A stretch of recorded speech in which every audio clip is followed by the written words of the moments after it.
Hey, what's up? It's cute what if? This side. Today we will be seeing what if Deku was the villain heroes feared. Before we move ahead with the FIC, leave a like and subscribe to the channel for future what ifs like this. It was just a regular day.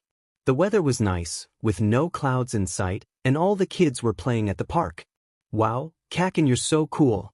I hope my quirk will be as cool as yours, exclaimed a very excited Izuku. Don't dream too high, Izuku. You can never be better than me. I'm going to be better than All Might himself, boasted Bakugo. Izuku Midoriya and Katsuki Bakugo were both 3 years old and had been best friends for as long as they could remember. Bakugo had already received his quirk, which allowed him to create explosions from his hands. Most kids got theirs before turning 4, but Izuku was still waiting for his to appear. Bakugo continued to show off his quirk, talking about how he would be the greatest hero of all time and how Izuku would be his sidekick. Izuku's family was far from ordinary. His father, Hisashi Midoriya, was a notorious villain known as All for One, who had committed countless crimes and had the ability to steal others' quirks. Izuku's mother, Inko Midoriya, was surprisingly normal. She was kind, caring, and a loving mother with a clean record, and she had the ability to float small objects. Then there was Izuku's brother, Tamura Midoriya, who could disintegrate anything he touched with all 5 fingers and was headed down a dark path like their father. Despite their differences, they were a family. Hisashi and Tamura often tried to convince Izuku that villains were better than heroes, but no matter what they said, Izuku would never give up on his dream of becoming the #1 hero, just like All Might. 1 year later, Izuku was 4 now and still hadn't received his quirk, but he remained optimistic. Maybe he was just a late bloomer? He pushed those thoughts aside, quickly put on his shoes, and ran outside to the neighborhood park, eager to find Kakin. He quickly spotted his friend, his spiky blonde hair hard to miss. Good morning, Kakin. Sup, Izuku? Did you get your quirk today? Not yet, but I'm sure it will come soon. Well, it better, because how are you supposed to be my sidekick if you're quirkless? As Bakugo and Izuku began to play, a random kid approached them. He walked right up and shoved Izuku to the ground. What the heck? Screamed Bakugo. What? Don't tell me you care about this loser. I heard he hasn't even gotten his quirk yet. He's probably quirkless, replied the winged kid. Izuku, still sitting on the ground and rubbing his head, spoke up. I'm not quirkless. I just haven't gotten mine yet. Yeah, so there's no need to push him. Bakugo agreed. The winged kid rolled his eyes and pushed past Bakugo, starting to kick Izuku. You're just a stupid Deku, he spat. What did you call him? Bakugo asked, his voice low. Deku because he is 1. Why, you got a problem with that? Actually, I think I do, Bakugo said, glaring at the bully. And what are you going to do about it? I bet you have a lame quirk, the kid replied mockingly. This, Bakugo said, creating small explosions in his hands as a warning. When the kid didn't back away, Bakugo unleashed a powerful blast, sending the bully flying backward into the swing set. The kid got up, his face a mask of terror, and ran away. After he left, Bakugo turned around and helped Izuku to his feet. Thank you, Kakin. That was so cool. Izuku said, his eyes wide with admiration. You need to learn to protect yourself. I'm not always going to be around to do it for you, Bakugo said, clearly disappointed that he had to take charge. I will once I get my quirk. Then we can fight crime together. I'll be the strongest hero, and you'll be my sidekick, and then we'll be unstoppable. Izuku always admired Bakugo for his strength, bravery, and sheer disregard for the rules. After they finished playing, it was time to go home as the sun began to set. The 2 boys said their goodbyes and headed home. Izuku was almost to his house when he heard something move behind him. He turned around and came face to face with the boy from earlier. The boy pushed him over, and Izuku hit the ground hard. Not so strong without your friend, huh, Deku? My name is Izuku, he said shyly. I don't care, Deku fits you better. The kid had a smug look on his face, along with a noticeable bump on his head from when he landed earlier. He had big claws at the ends of his wings that glimmered in the sunlight when he raised them. At this point, Izuku had a scrape on his knee that was beginning to sting, and he felt tears welling up in his eyes. Ah, little Deku is a crybaby. I'm not a crybaby. I just have sensitive tear ducts. Shut up. The kid began to lift his wings, preparing to strike Izuku. He closed his eyes, bracing for the blow, but it never came, just a small tap on his shoulder. When he opened his eyes, he saw the kid standing there, horrified. Confused, Izuku turned to see what had caused the boy's fear. The kid's wings were gone. The big red wings that had once been on his back were now on Izuku's. He moved them around, amazed that they responded to his thoughts. What did you do? Give them back, the kid shouted. I don't know how. Suddenly, the sound of explosions echoed nearby, and both boys turned their heads in that direction. It was Bakugo looking furious. I told you to leave him alone. The fear on the kid's face intensified. Bakugo opened his mouth to say something else but then closed it, his eyes widening in shock. Izuku, he said in almost a whisper. Why do you have wings? Then it hit him. The fear in the kid's expression shifted to excitement, his eyes sparkling with joy. He stole them from me. Get them back, screamed the kid, tears streaming down his face. I don't know how, Izuku stammered, recalling the moment that triggered the transformation. When they made contact, his wings had switched over. Wait. I think I might know how to give them back. Then do it, the now very angry kid shouted. Izuku had an idea, though fear crept in. What could the kid do now that he had no quirk? No, Izuku said firmly. Everyone froze. The color drained from the kid's face, and Bakugo stared at his friend in confusion. He had never seen Izuku say, no, before. No? What do you mean no? It's mine, you have to give it back. Not until you apologize to me, Izuku replied with a small smile. And what if I don't? Then I'm keeping your quirk. You can't, it's mine. What's stopping me? Bakugo had never seen this side of Izuku before. He was always so nice and kind. But this time, Izuku was standing his ground for an apology. My mom says you always have to apologize. Sorry, the kid mumbled, clearly not sincere. Thank you. Now stand still. Izuku approached the kid, placing a hand on his shoulder and closing his eyes. He felt the familiar sensation in his back, signaling that it was working. In an instant, the kid was running away, wings restored, while Izuku returned to normal. That was so cool.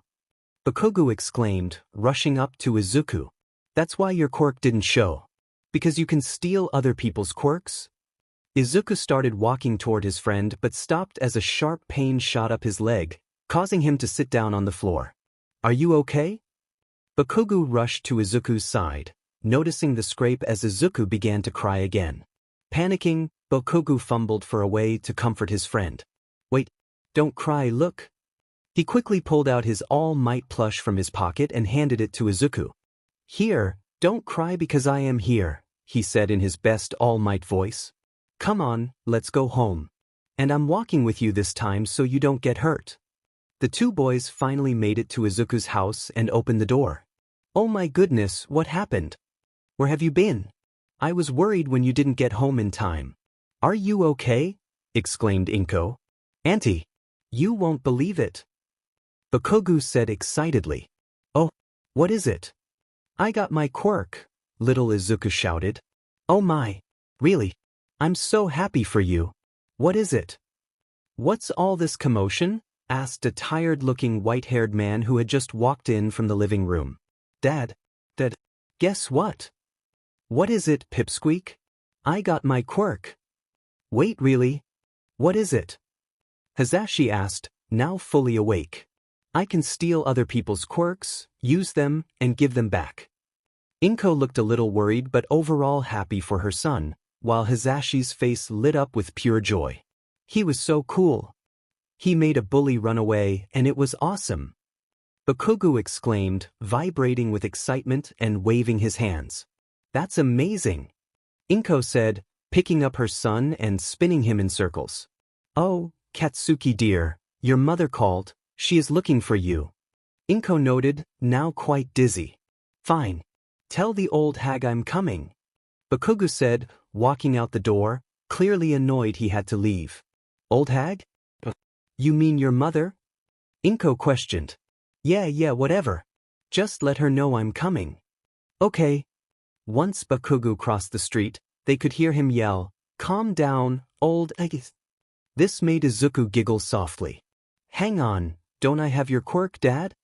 Yes, you do. Which means I can help you master it. Proud father moment.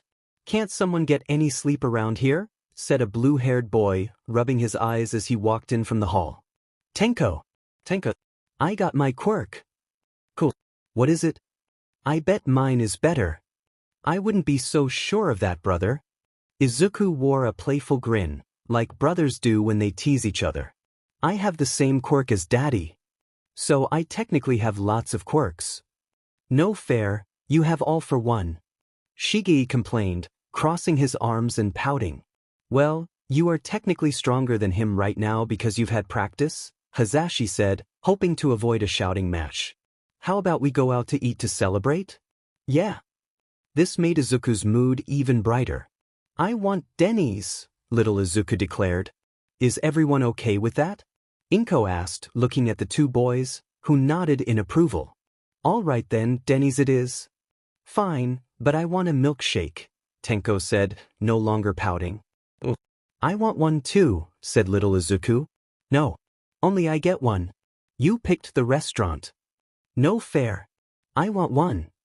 Moom. The brothers continued to bicker as they walked to the car, leaving Hazashi looking exhausted from all the noise. Then he had an idea.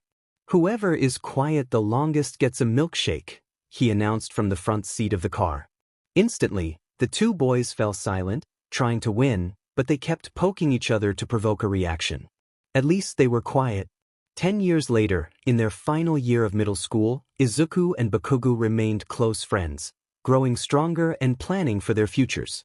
However, Izuku still faced bullying from classmates who mocked him for having a villain's quirk, giving him the nickname Deku.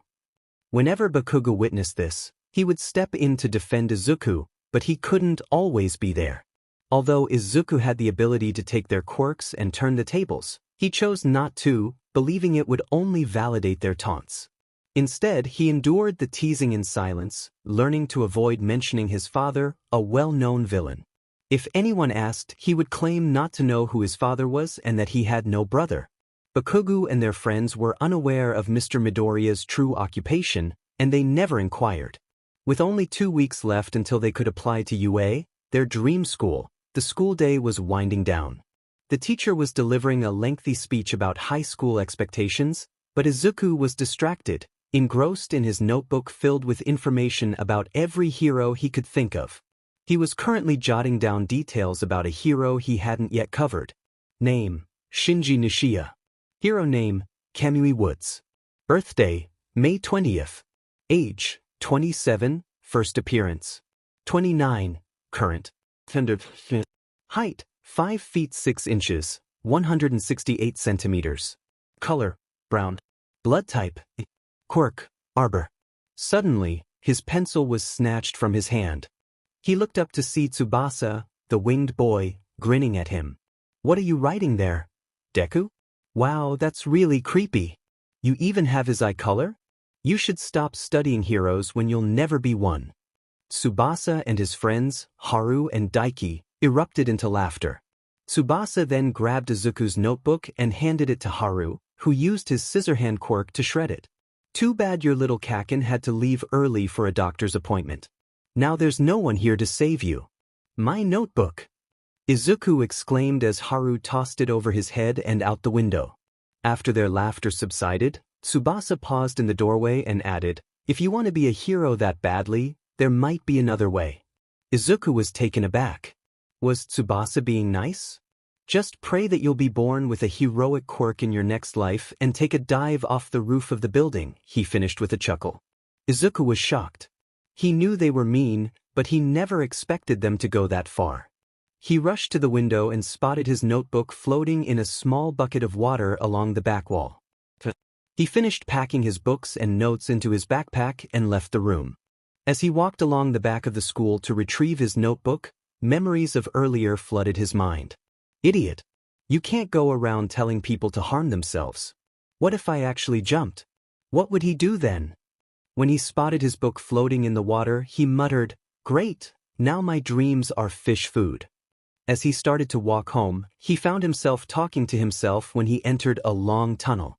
He attempted to do his best All Might impression, which was surprisingly good.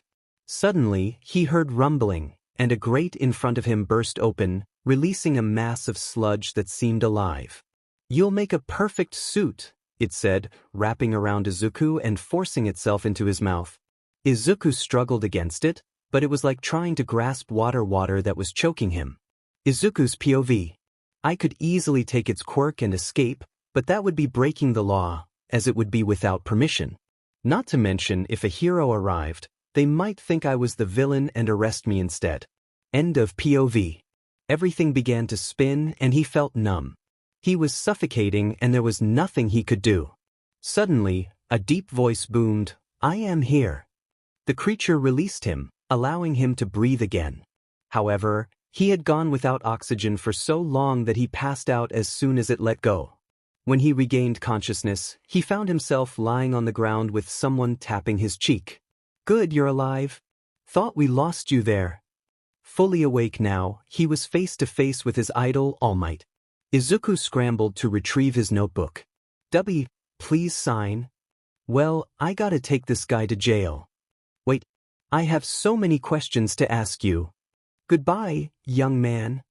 With that, All Might leaped into the sky, carrying the sludge creature, which was now contained in empty cola bottles tucked into his pockets. About 209 feet in the air, All Might felt something on his leg and looked down to see Izuku clinging to him. All Might's POV. This isn't good.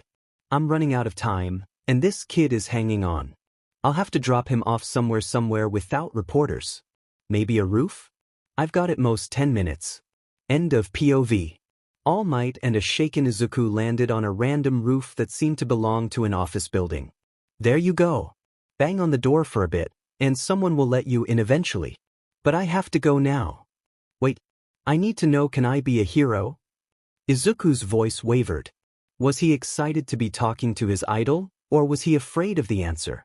"Can I really be a hero? I can take others' quirks, but everyone says I'll only be a good villain. So can I? Can I hope to be someone like you?" At that moment, a cloud of smoke surrounded All Might, and a slight coughing could be heard from within. When the smoke cleared, All Might was gone, replaced by a skeletal figure with shaggy yellow hair obscuring his eyes. "Ah, you deflated? Wait, you're not All Might, you're an imposter. Where is he?" Izuku felt a mix of confusion and fear. He stood alone on a roof with a man who bore a striking resemblance to All Might, but something was off. "I can assure you that I am All." The man suddenly coughed violently, a small trickle of blood staining his shirt, which hung loosely on his frame. "No, you can't be All Might. He's a giant of a man who always saves everyone with a fearless smile."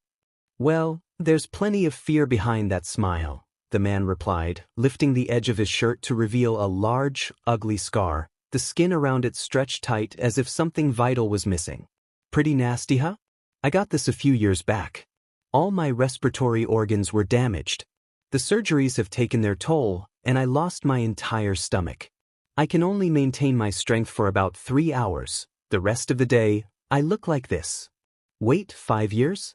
Is it from your fight with the toxic chainsaw?" "Wow, you know your stuff, but no. Most of the world has never heard of that fight. I did my best to keep it under wraps.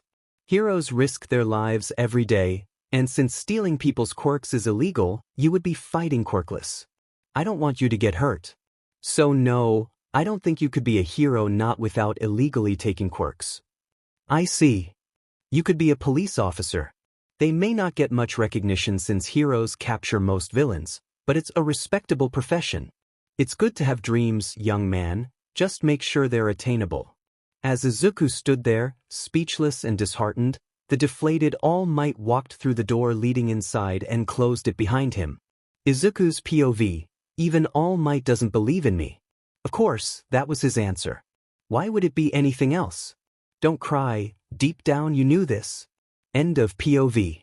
Toshinori, the mini version of All Might, started walking down the stairs to reach the ground floor. "Now, let's get you to the who?" He stopped short. The bottles filled with the sludge monster were gone. Darn it! I must have dropped them somewhere. Bakugo had just finished his appointment and was heading to Izuku's house to ask about the day's work when he decided to take a shortcut through the alley. If anyone tried to jump him, he would blow them away. He quickly grew bored and started kicking a crushed can around, but he accidentally kicked it too far, sending it out of his path. Too lazy to retrieve it, he continued walking. The can rolled behind a trash can and struck a Coke bottle, causing the lid to pop off.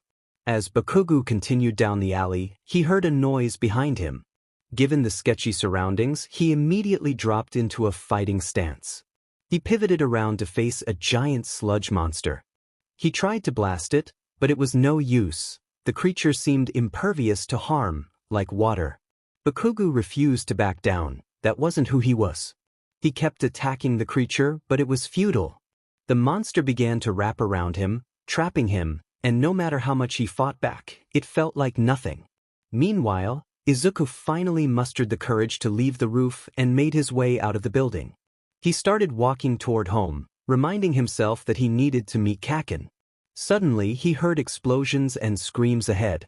Izuku looked up to see fire and chaos unfolding. Above the buildings, he spotted a mass of slime moving through the air like a tentacle. He realized it must belong to the villains since none of the current heroes had slime powers. "I'm sure the heroes will handle it, I should just go home." But then it struck him his house was in the direction of the chaos. The surge of fear hit him like lightning, and before he knew it, he was running toward home. As he got closer, the screams grew louder. When he arrived, most of the crowd had dispersed, and the villain had been captured. Panic set in as he scanned the area. Izuku's POV, "This can't be my street. Mine is the next one over. My house is still there, like normal." End of POV. His eyes landed on his house, which was engulfed in flames, half the roof caved in. Izuku sprinted toward it. He heard someone call his name from behind, but he ignored it. He had to make sure his mom was okay. He reached the house and opened the door. The living room was barely recognizable, consumed by flames. More of the roof began to collapse, and without any quirks to help him, all he could do was dodge the falling debris. He ran toward his mom's room. He tried to open the door, but it was stuck. Taking a few steps back, he charged at it, breaking it off its hinges and landing on the floor. A thick cloud of smoke billowed from the room, intensifying his worry. He crawled on the ground to avoid inhaling too much smoke, relying on his memory of the room's layout. He maneuvered around the bed to the left side, where his mom usually slept. Thankfully, he didn't have to worry about his father or brother, as they no longer lived there due to the dangers posed by top villains. He finally made it around the bed and saw his mother trapped under a large piece of wood that appeared to have fallen from the ceiling. The wood was scattered across her legs and torso, and Inko had some serious injuries on her arms and face that looked incredibly painful. Sweetie. Cough, you need to cough, leave." "No. I can't leave you." "Izuku." Inko reached her arm up and gently cupped the side of her son's face. "Both my legs are broken, and I've inhaled too much smoke. I won't be able to get out in time, but you can cough." "No. I can't leave you." Izuku choked out through his tears. "Here, take it. Take my quirk to remember me. Use it and make me proud, and then you will always have a piece of me with you." Inko was crying too, but she still wore a loving smile. Izuku did as she asked, feeling her quirk flow through his veins. "Goodbye, sweetie." With that, Inko's hand fell from Izuku's face and lay on the floor as the light faded from her eyes, and the tears stopped flowing. "Mom?" Izuku was distraught. His mother was gone, and there was nothing he could do. He grabbed her hand, holding it tightly against his face. He screamed and cried uncontrollably, refusing to accept the truth. Suddenly, he felt a warm hand wrap around his shoulder, pulling him into a comforting embrace. The person helped Izuku to his feet and guided him out of the house. He was now completely silent, tear-streaked and haunted by the image of his mother lying on the floor, trapped beneath the support beam. All he could think about was how he had done nothing to help her, just sat there and cried. The words, "It's all my fault," echoed in his mind, and his stomach twisted with guilt. She was gone. Izuku was transported to the hospital in a police car to ensure he was fine. After the checkup, he was taken to the police station for processing. He sat in the interrogation room, waiting to be asked questions for identification. Wondering what was taking so long, he got up and began to search for the detective to expedite the process. As he walked through the hallways of the station, he turned a corner and heard voices coming from the nearest door. It sounded like Tsukachi, the detective. Izuku moved closer to listen. "He lost his mother because of you. Don't you think I feel guilty enough already? You're the number 2 hero, for goodness sake. You need to think about casualties. I took down the villain, that's all that matters. If I hadn't, more lives could have been lost. What's one unimportant middle-aged woman compared to thousands? She was important to her son. She was all he had. The father left a long time ago, and he has no siblings. Teach, the kid is 16. He'll be old enough to live on his own in a few years. You can't even begin to imagine what it's like for a child to lose a mother. You're lucky the reporters didn't get there quickly enough. I'm sure they think it's the villain's fault. If you weren't a hero, you'd be arrested for sure, and I would see to it." With that, the detective left the room, leaving Endeavor alone. Izuku had to quickly return to the interrogation room without being seen. So the villain didn't start the fire? It was Endeavor. And they're not reporting any of it. And according to him, my mother is just some unimportant middle-aged woman? Seriously. Izuku made it back to the interrogation room just in time, unnoticed by the detective. "Sorry it took so long," he said with a forced smile. "I was talking to some coworkers. Anyway, I'm deeply sorry for your loss, and I can assure you that the one guilty is in jail." That's a lie, Izuku thought. "However, I'm going to need your name, age, and quirk so we can properly identify you," he continued, still wearing that same insincere smile. "My name is Izuku Midoriya, I am 16, and—" "Okay, that's good. Now I need your quirk, please." "I can't tell him my quirk. What if I say I'm quirkless?" "No, that won't work. If they do a blood test, they'll see I'm lying." I have the same quirk as my mom." Just mentioning her made Izuku want to cry, but he couldn't, not here. "Oh, I see. So you have telekinesis. It's not very strong." "Well, thank you for your time. Someone came by earlier who said they are willing to let you stay with them for now.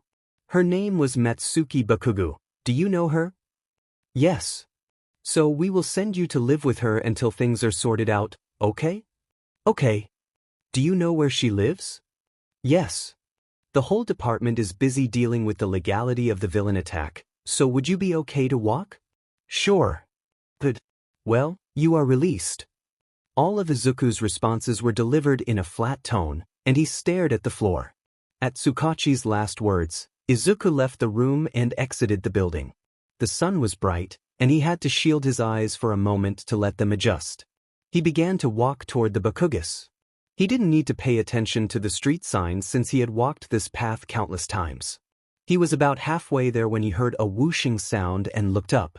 A purple and black portal opened, and out stepped Tenko, his familiar face showing signs of wear. "Tenko? What are you doing here? I thought you couldn't be outside during the— You might be seen." Izuku's voice was still dull, but it held a hint of kindness. "Well, I'm not known by the pros yet, so it's not a problem. But that's not important. We heard about what happened to your mom." "Oh, that—" Both boys looked saddened by the mention of her, and a moment of silence hung between them. "My dad and I want you to come to the base and live with us. We don't want you to be alone." "Sure. And I need you to teach me how to fight, how to take people down." "Sure, but why?" "I want to take down heroes." Tenko was shocked. He had never heard his brother express such a desire before, especially not against heroes. Yet, he felt a strange sense of pride that Izuku was willing to confront this issue. "Absolutely. But where is this coming from? You've never wanted to harm anyone before. Let's just say I've had an awakening about our corrupt society." "How so?" Izuku then recounted the conversation between Tsukachi and Endeavor, explaining how he wanted to confront the corrupt heroes who tarnished the image of those who genuinely wanted to help. They what? First, Endeavor won't even admit he was wrong, and now they're letting it go public to protect his image? Then they lie to you while the guilty party is in jail. Izuku's mood shifted from sadness to anger. He was determined to cleanse society of corrupt heroes so that the true heroes could thrive. But I refuse to hurt innocent or pure heroes. They have done nothing wrong and don't deserve it. Taking down some corrupt heroes is better than doing nothing. Would you like to join the League of Villains, Izuku? Yes. But too many people know me. I'll need a new name. Wait, I got one. Say hello to the newest villain. Deku. Bakugo and Matsuki were sitting at home, waiting for Izuku to show up and welcome him, but he never arrived. It had been 4 hours since Matsuki had visited the station, and her worry was growing. Bakugo, with his usual fiery demeanor, appeared indifferent, but inside he felt a pang of pity for his friend and sadness over Inko's death. He had never experienced loss before, and this pain was unfamiliar and intense. He could only think about how Izuku must feel, and he knew he needed to be there for him. But as time passed, Izuku still didn't show. Another 2 hours went by, and still nothing. Matsuki decided to call the police to find out when they would be letting him go. Hello? I would like to speak with Head Detective Tsukachi, please. All right, let me get him for you. Thank you. After a few minutes, Tsukachi picked up the phone, and Bakugo made sure to be in the room to hear what was happening. Matsuki had him on speaker. This is Head Detective Tsukachi. Who is this? Yes, hello, this is Matsuki Bakugo. I was just wondering when you will be sending Izuku over. What do you mean? We released him 4 hours ago. Is he not there? No, he's not. Don't worry, ma'am. I will send some officers out to look for him. Thank you, sir. Bakugo looked like he had seen a ghost. His eyes widened with fear, and he began to shake slightly. They don't know where he is. We need to go look for him.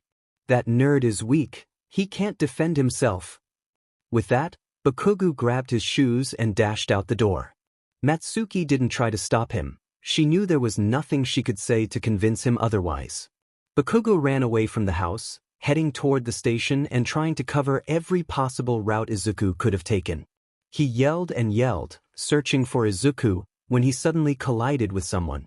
It was a stranger dressed all in black, with a hood obscuring his face. Hey, watch where you're going, kid. Oh, shut up. Can't you see I'm busy? What did you call me? You're going to pay for that. The hooded man raised his hand and struck Bakugo, sending him stumbling backward. The man then rushed toward the dazed boy, who was struggling to stay conscious.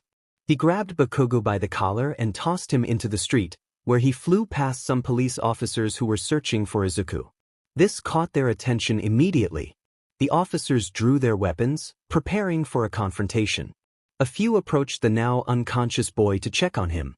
The hooded man charged at the officers, but before he could reach them, a hero appeared. It was Eraserhead, the underground hero who typically patrolled at night. Eraserhead swiftly subdued the villain, tying him up in his scarf before handing him over to the police. Is he all right? Eraserhead asked, noticing the unconscious boy on the side of the road. He'll be fine, just knocked out, one of the officers replied with a reassuring smile. Thanks for the help, Eraser. Just doing my job. Then, the unkempt hero leaped onto a nearby roof and disappeared into the night. Bakugo could hear voices as he slowly regained consciousness. He opened his eyes to find himself in a dark void with no end in sight. As he looked around, he spotted 2 young boys. One resembled him, with curly green hair and a freckled face, speaking to someone with shaggy blue hair, though Bakugo couldn't quite make out the other boy's features. He instantly recognized the green-haired boy, his friend since childhood. But something was different. Instead of his usual cheerful demeanor, Izuku wore a serious expression, devoid of emotion. The boy across from him showed some emotion, but it was difficult to discern. Izuku! Bakugo called out, trying to catch his friend's attention, but Izuku continued to talk, ignoring him. Izuku Midoriya! Bakugo shouted again, but to no avail. Frustrated, he walked closer to the pair.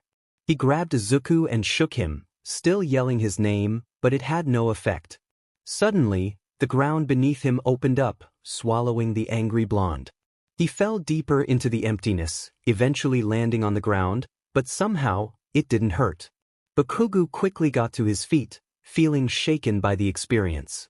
Wide-eyed, he looked around and saw Izuku standing a few feet away with his back to him. Izuku! It's your fault. What? It's your fault I'm gone. Izuku's voice seemed distant and far away. What are you talking about, you idiot? If you had been there, I would have been safe. It's not my fault you're missing. Then Izuku disappeared into thin air, startling Bakugo. Of course it is. Izuku had appeared behind Bakugo, causing him to jump and turn around, but by the time he did, his friend was gone. Suddenly, Bakugo was shoved to the ground hard. He turned over to retaliate but only saw the green-haired. Stop lying to yourself. Of course it's your fault. The voice seemed to come from inside Bakugo's head, causing him to cover his ears due to the volume. It's all your fault.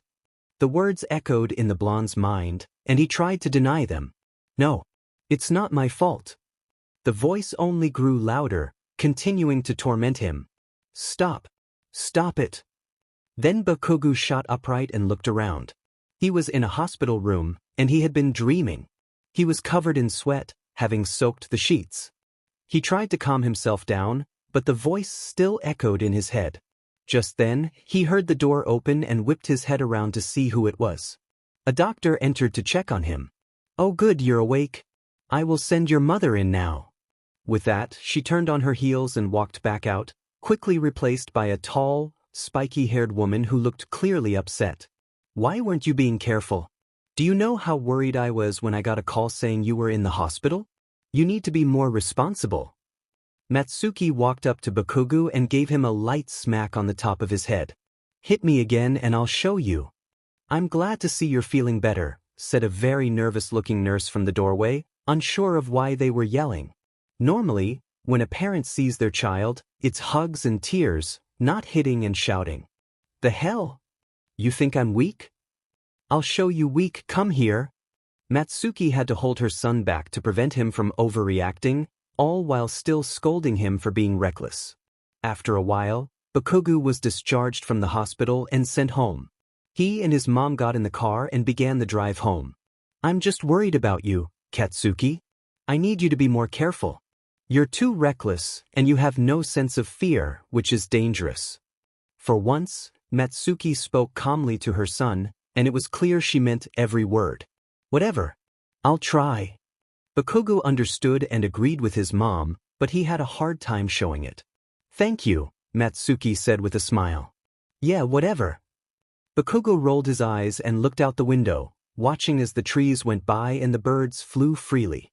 He wondered if his friend was somewhere out there, just as free. But deep down, he knew that wasn't the case. Izuku was sitting at a small counter in a dingy bar, drinking a boxed orange juice through a small straw.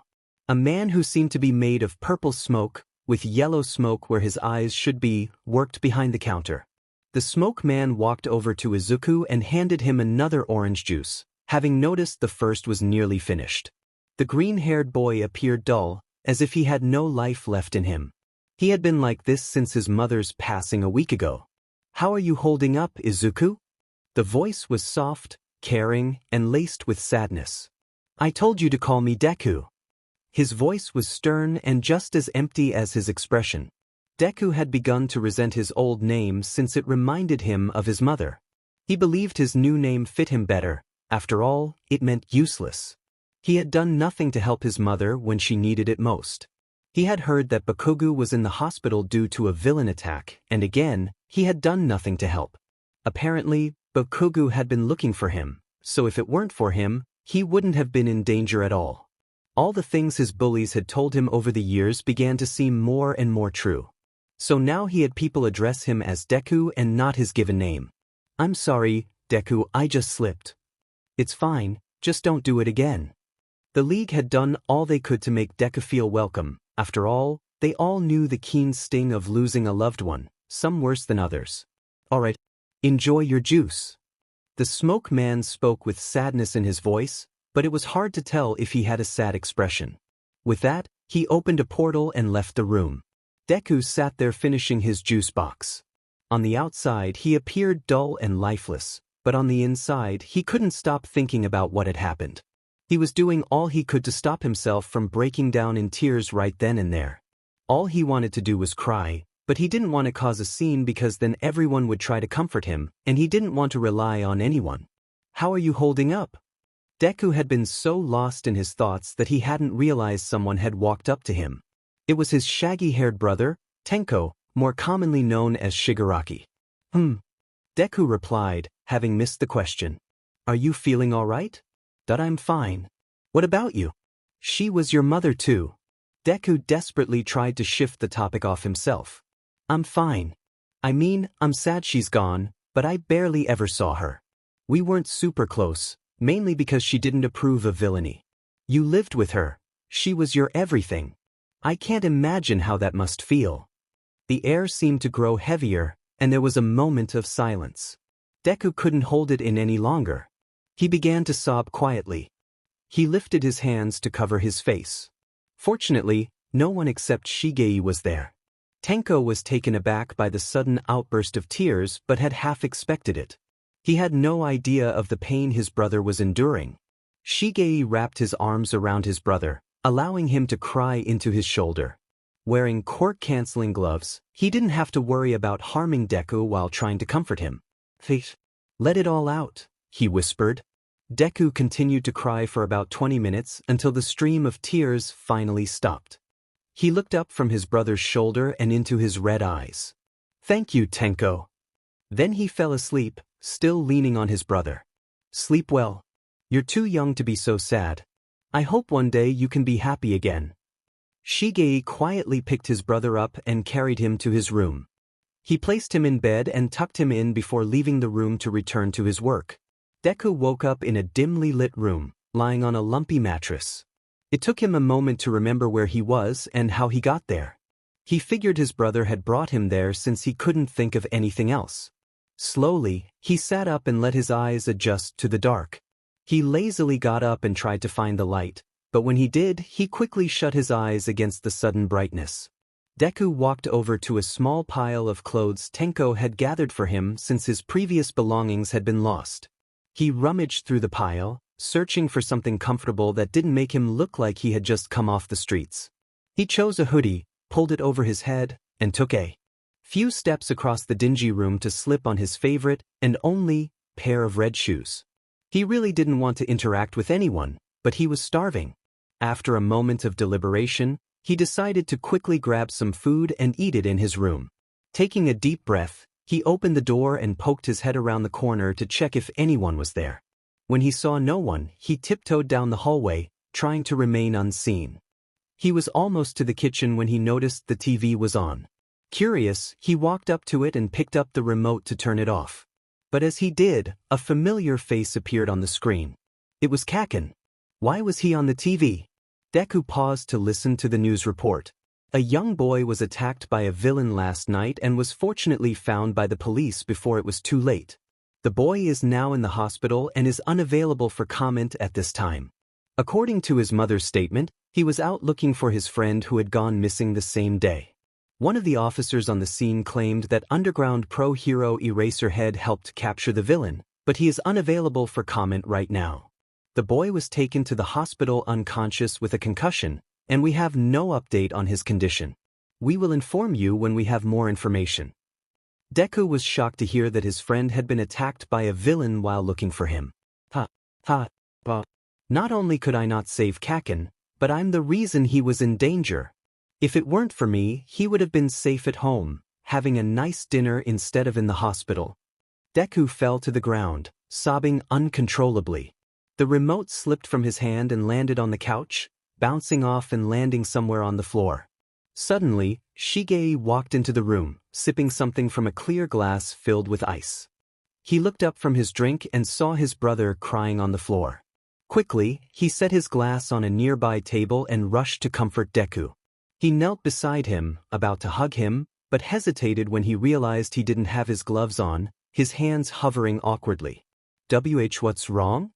Then Shigei glanced at the TV and saw the news headline. He already knew about the incident, having kept tabs on all crime in the area, but he hadn't considered how Deku would react upon finding out. Since his gloves were in his room, he couldn't do much to help physically, so he tried comforting words instead. "Don't worry, he's going to be fine. One of my co-workers confirmed that he's made a full recovery. This news channel is late to the update, he's already been discharged." "Really?" "Yes." Despite his gruff exterior, Shigei was kind and caring when it came to his brother, though they typically acted like typical siblings. Eventually, Deku stopped crying, and the two brothers slowly stood up and left the room. Shigei had to run back in because he forgot his drink, but in his haste, he accidentally disintegrated it, muttering under his breath, "I'm sorry, school has kept me so busy that I haven't had time to work on this, but I should have more time to write soon. I already have 2 weeks off because I only go every Tuesday, and there are some events happening next week that will keep me out of school. Again, I'm sorry for the delay in writing this. I hope you enjoyed it. Even if I incorporate Izuchaka, I'm not sure if it will be a minor detail or a significant part of the story, but we'll see when we get there. You can ship whatever you like. This is just my perspective, so please don't be upset if Izuchaka shows up later. Consider this a fair warning." Now back to the story. He inherited both of his parents' quirks, allowing him to produce ice and fire. For the most part, he seemed like a normal little kid, running around, making messes, yelling, and screaming. But everything changed after an unfortunate incident involving his mother and some freshly brewed tea. From that moment on, he became dull and lifeless, showing little emotion and barely speaking.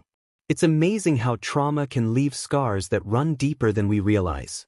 Deku had been studying the Todoroki family for 3 hours, and as the sun set, darkness enveloped the outside world. Research could only take him so far. He wanted to observe how this family functioned in person rather than relying solely on random articles he found online. He needed a plan. After some thought, he decided to survey each family member one by one to gather more information about this intriguing family. He felt a rush of excitement at the prospect of personal research. It was an added bonus that he might uncover some secrets about Endeavor. Then a thought struck him. He had underground connections now. This meant he had access to an endless supply of information that would prove useful in the future. This was his first step toward righting the world's wrongs, and he was determined to see it through. The next day, unlike the previous one, Deku awoke brimming with energy. It wasn't joy, but rather excitement for the day ahead. He quickly dressed in the villain costume Tenko had given him and made his way to the hallway. Suddenly, he stopped in front of one of the doors, pulling a key from his jacket pocket. Taking a deep breath, he unlocked the door. With a click, the door swung open slowly, revealing a room that was completely different from the rest of the building. Unlike the dilapidated surroundings, this room was clean and new. The walls, roof, and floor were lined with metal sheets. Metal shelves filled the walls, and in the sparse empty spaces, various hooks were mounted. The shelves were stocked with an array of weapons, from simple firearms to advanced machine guns. There were lasers, flamethrowers, sniper rifles, and swords, all meticulously organized by size and type. The hooks held an assortment of knives, mostly small but highly accurate, including even regular kitchen knives. As Deku scanned the room for his weapon of choice, something caught his eye: a small set of dual-wield throwing knives, each adorned with a snake on the handle. They were slim and perfectly balanced. He approached the handle from which they hung and carefully lifted one off the hook. As he held it, he gently ran his fingers along the blade, feeling its sharpness. Just as he neared the tip, he pulled his hand back to avoid a cut. Turning the knife over, he noticed a slight emerald green tint glimmering in the light. After a moment of fascination, Deku tossed the knife into the air, watching it flip gracefully before landing perfectly back in his hand. He picked up the second knife and slid both into a special holder up his sleeve, one on each side. Satisfied, he left the room, ensuring to lock it behind him. Deku walked down the hallway and turned into the kitchen, where he sat at the bar. The smoke man approached to take his order. "Good morning, Deku. How can I help you? Would you like something to drink?" Deku looked up, slightly puzzled by how someone could be so lively at this hour. However, he knew that most of the time, they couldn't help being cheerful. Orange juice and some katsudon, please. Despite his sleepiness, he remained polite, as was typical for him. Right away. The smoke man got to work, and after a few minutes, Deku spoke up. Hey, I don't think I got your name yet? Oh, my apologies. I should have introduced myself. My name is Kurojiri. Nice to meet you, Kurojiri. Deku's voice held a hint of happiness, a welcome change after a week of silence. It's nice to meet you too, Deku. If Kurojiri had a face, it would have been smiling warmly, pleased to see Deku showing signs of improvement. He knew the boy still had a long journey ahead, but for now, it was enough to see him somewhat happy. After a bit, Kurojiri finished preparing the order and handed it to Deku. The boy eagerly picked up the chopsticks placed beside the steaming bowl and began to eat. The noodles were hot, so he paced himself to avoid burning his mouth. Once he finished, he handed the empty dishes back to Kurojiri. For a moment, he held on to ensure the smoke orbs that served as hands had a good grip before letting go and walking toward the door. He raised his hand and grasped the handle of the decaying door. Deku turned the handle and pushed it open. The outside was much like the inside, with mold creeping everywhere and signs of a past termite infestation. The bar was tucked away in a sketchy alley, flanked by one or two other shops. To the left, further down the alley, stood another store that appeared to have been both raided and damaged, with holes in the roof and only two walls still standing. The sign above was difficult to read, but Deku was fairly certain it indicated they sold used drags. He wasn't quite sure how one could sell used drags, but the place seemed out of business anyway. After a moment of contemplation, Deku continued walking up the alley and into the bustling street. Many shady figures huddled together, jostling one another as they hurried to their destinations. As Deku walked, he witnessed several people getting their wallets stolen, while others kept a protective hand on theirs to guard against theft. Suddenly, he realized he had forgotten his civilian clothes for the day. He only needed them for his walks through the black market and overnight stays, but he hadn't noticed until he reached the open street. Just as he considered turning back, a purple smoke portal opened before him, and a matching hand emerged, holding a neatly folded pile of clothes and his yellow backpack. Deku took the items and examined the pile. Thanks, he said, feeling immensely grateful that he wouldn't have to trek all the way back to base. You're welcome, came the reply, and with that, the portal vanished along with the smoky hand. Deku quickly found an empty alley and changed into the fresh clothes, placing his suit in the yellow backpack. After flinging the bag over his shoulder, he stepped onto the sidewalk and murmured almost inaudibly, "Now, to find Endeavor." Deku navigated through the busy street, filled with people rushing to work and bumping into one another. He had researched Endeavor's patrol route, but the hero often strayed into other areas to catch villains, seeking to outdo his peers. Yet somehow, he still managed to cover his own route. As Deku walked down one of the streets, a loud explosion erupted nearby. He knew this was the best place to find Endeavor. He raced toward the source of the blast and began to survey the scene. There stood Endeavor on top of a car, holding a defeated villain by the collar. Although this was just a minor villain, Endeavor had gone overboard as usual. Deku stood among the large crowd, cheering and applauding Endeavor for his efforts. He was the only one remaining silent, staring intently at the hero before him. Deku urged himself to join the crowd in cheering, just to blend in, but his body wouldn't respond. He despised Endeavor. Even if it was insincere, he could never bring himself to cheer for the man who had caused his mother's death. Endeavor's POV. All these people are cheering over a small, insignificant villain. Do they think this is a great accomplishment? Do they believe this is the best I can do? They probably think All Might would have handled this faster. Fools. Who is that? Why is he just standing there, staring? Something feels off about him. It's as if I know him. End of POV. Endeavor and Deku locked eyes. Deku's gaze burned with rage and hatred for the flame hero. He longed to see Endeavor suffer, to feel the weight of his pain. Endeavor noticed the intensity in the boy's eyes. He looked as if he wanted to unleash fury upon someone, perhaps even him. Confusion crossed the hero's face as his thoughts began to spiral. What if he's a villain? Why is he so angry? What if I'm wrong and he's not angry? Is he mad at me? Does he think I'm weak? Is he a jealous hero? Did he collaborate with the villain I've captured? Where have I seen him before? Have I arrested him? Did he escape? Was he released? So many questions, so few answers. Endeavor felt a surge of rage, but it was different from the boys. He hated not knowing, as he had always prided himself on having the answers. The flames that enveloped Endeavor flared in response to his anger. He was about to confront the boy to demand answers when a reporter interrupted with a question he couldn't ignore. "What did you say?" Endeavor's voice was gruff and filled with irritation as he turned his attention to the reporter. "Why do you think All Might keeps beating you in the polls? Are you letting him win, or is he simply better than you?"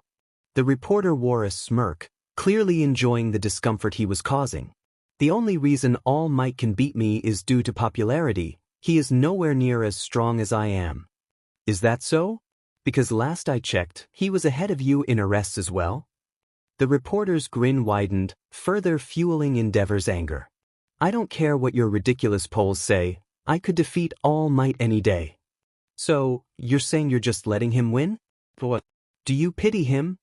The reporter's eyes narrowed, and his smile grew even broader.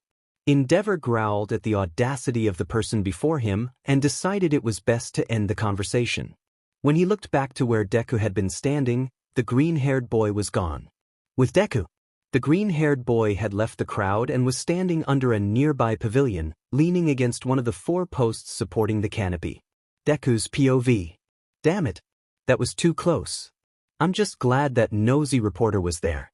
I wonder if Endeavor noticed anything? Stomach growls, "Why am I hungry? Wait, how is it noon already? I should have time to eat," while Endeavor gloats. "Besides, I can always find him again later." End of POV. Deku stepped out from under the pavilion, trying to stay out of Endeavor's line of sight, and walked over to a katsudon stand. He ordered some plain katsudon, paid the vendor, and sat down at one of the many tables to eat. Time skip. Deku had finished his meal and was walking to the trash can. Once he reached it, he opened the lid and tossed his empty bowl and chopsticks away. Just then, he heard a slight rustling sound coming from a bush in a nearby line of trees. Deku froze at the noise and slowly began to approach it. After a few steps, he heard the sound again and paused. It seemed like something was moving in the bushes. Hesitantly, Deku continued forward. After a few more steps, he reached the bush and carefully moved the leaves and branches aside to see what was inside. He braced himself for whatever or whoever might be there. To his surprise, it was a small kitten, barely 2 weeks old, and it looked like it had a broken leg. When the kitten noticed him, it tried to scurry away but quickly fell, making sad little noises. Deku felt a wave of pity for the poor creature and reached in to pick it up.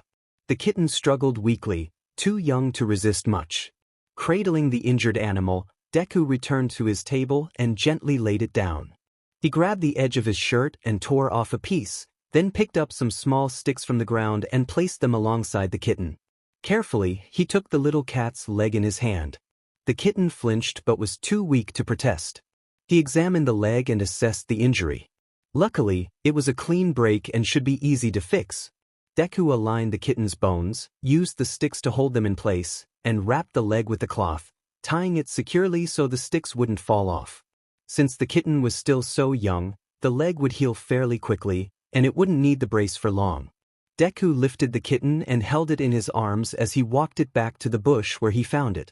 He gently lowered it back into the foliage and started to turn away when he spotted 2 more kittens running up to the injured one, sniffing it as if to check on their friend. Deku let out a soft chuckle and began to leave when he felt something brush against his leg. It was one of the kittens, coming to see if their companion was okay. The little one purred and meowed up at him. Deku bent down to pet the small creature, and soon the other 2 joined him. They all began to nuzzle against him, purring contentedly. With a sigh, Deku stood up to walk away. As he did, he noticed the 3 kittens attempting to hide, thinking they were being stealthy. He couldn't help but laugh and managed to catch one before it could escape again. It looked upset at being caught and began to pout. The other 2 emerged from their hiding spots, surprised to be discovered. Deku picked them up one by one and tucked them into his pockets, continuing on his way with 3 new friends. Deku began to walk again, heading in the direction where he had last seen Endeavor. As he arrived, he noticed Endeavor soaring through the air, quickly disappearing from view. Deku gently lifted the kittens from his pocket and placed them on the ground before sprinting after the flame hero. The kittens, though small and able to take shortcuts, struggled to keep up with the green-haired boy. Deku ran as fast as he could, trying to stay out of sight while keeping pace with the hero. He dashed across town, navigating over buildings, under bridges, and through alleyways. A few times he almost lost sight of Endeavor, but he was quick to spot him again. As the sun began to set, the streets became less crowded, which meant less crime and, for Endeavor, less work. According to the information Deku had gathered, Endeavor's shift would end at nightfall, so he would be heading home soon. After finishing up with the police regarding a villain, Deku finally had a moment to catch his breath. He crouched behind a wall, hands on his knees, trying to regain his composure. A few minutes later, Endeavor began walking home. Deku felt relieved that he was walking instead of flying, allowing him a moment to rest. He stayed hidden for most of the walk, crossing the street a few times while his kitten companions trailed behind him, attempting to remain inconspicuous, though they weren't very good at it. As Endeavor slowed down, Deku glanced around, but when he looked back, the flame hero was suddenly right behind him, towering over him with a scowl that matched the intimidating flames surrounding him. "You've been following me. Why?" Endeavor demanded. "I don't know what you mean?" Deku stammered. "Don't play coy with me. You've been trailing me all day. I'm honestly surprised you managed to keep up. I saw you lurking in the shadows. Now I demand an explanation." Deku quickly replaced his shocked expression with a forced smile. I'm a huge fan of yours and I love seeing you in action." Endeavor narrowed his eyes, sensing something off about the boy. "I don't have time for this. I need to get home for training with Shoto." With that, Endeavor walked away, somewhat disappointed that he hadn't encountered another villain. Though it pained Deku to admit it, pretending to be a fan was the best excuse he could come up with. Once Endeavor turned the corner, Deku's expression darkened, and he clenched his fists tightly, staring at the ground. Rage surged within him, fueling his frustration. It took all his strength not to break down right then and there, and a single tear rolled down his cheek, landing on the pavement below. "I need to keep following him," Deku whispered to himself. He raised his head, turning in the direction Endeavor had gone, and began searching for the flame hero once more. It didn't take long to find him. Endeavor was like a beacon in the night. This time, Deku kept his distance, mainly moving across rooftops. For the most part, he could only see the light that followed the fiery figure. Eventually, Endeavor reached his home and burst through the door, calling out, "Shoto!" A small boy, about Deku's age, rushed into the room. He had red and white hair split evenly down the middle, and a large scar covered one side of his face. His eyes were mismatched, one brown and one blue. "Hello, father. I'm glad you're home," the boy said, bowing stiffly, his eyes tightly shut. It didn't feel like a normal family greeting. There was an unnatural tension in the air, and a sense of fear lingered. Deku could sense something was wrong with this boy, something unsettling about the family dynamic. Deku watched from his perch in a nearby tree as Endeavor walked past his son without even a word. Before turning toward his office, Endeavor stopped and spoke without looking back. "I'm going to get changed. Go to the training room." His tone was stern and harsh, far from how a father should speak. Endeavor then disappeared around the corner. The boy, whom Deku assumed to be Shoto, began to tremble, fear evident on his face. Despite his terror, he walked toward the training room as if compelled to do so. After a few minutes, Shoto waited anxiously until Endeavor entered, now dressed in a black t-shirt and workout shorts. Without warning, Endeavor charged at the boy, slamming him against the wall. Pining him against the wall with one hand, Endeavor used his free hand to strike Shoto in the stomach. Shoto gasped as he doubled over, clearly in pain. Endeavor then shoved the boy to the ground and kicked him hard in the back. Deku watched in horror as the so-called hero continued to mercilessly attack the helpless boy. Each time Shoto attempted to fight back, he was swiftly pushed back down. After what felt like hours, Endeavor finally stopped. "That's enough training for today," he declared. Training? That was hardly training. It was abuse. Deku felt a surge of anger and desperation to help Shoto, but he felt powerless to intervene. Shoto lay on the floor, battered and bruised. His nose was likely broken, and blood trickled from various injuries. Deku watched as Shoto slowly rose to his feet, swaying unsteadily like a tree in the wind. Blood dripped to the floor as he struggled to regain his balance. Eventually, he managed to stand and took slow, deliberate steps toward the door. As he turned to leave, Deku noticed that Shoto's right eye was swollen shut, the skin around it bruised in shades of purple and black. Deku knew Endeavor was not a kind person, but this was too far. The next morning, the sun had just begun to rise, but the Todoroki household was already awake. Shoto, with his half-and-half appearance, sat at the table eating breakfast, having tended to his wounds from the previous night. He finished his meal, which Deku guessed was soba, and carefully put the dishes away. There was a lifelessness in Shoto's eyes, as if he were merely a puppet being moved by strings. Shoto walked over to the door, grabbed his bag, and slipped on his shoes. Deku followed him as he left the house and made his way down the street. Shoto walked for at least a mile or two before arriving at a large building with a grand archway leading into the school. A stone sign to the left of the entrance read, "Mustafa Private Middle School." The school was twice the size of a regular school and clearly quite prestigious. Deku had been following Shoto all morning and realized this was where the great Endeavor sent his children to school. His theory was confirmed when he saw Shoto walk through the front gate. Students were scattered across the grounds. Some were reading books, while others chatted with friends. Every time Shoto passed a group, they would stop and stare, whispering to each other as he walked by. "There he is again, the son of the number 2 hero. If I were him, I would be ashamed of my father for being number 2. Look at him, acting like he's better than everyone. He's so attractive.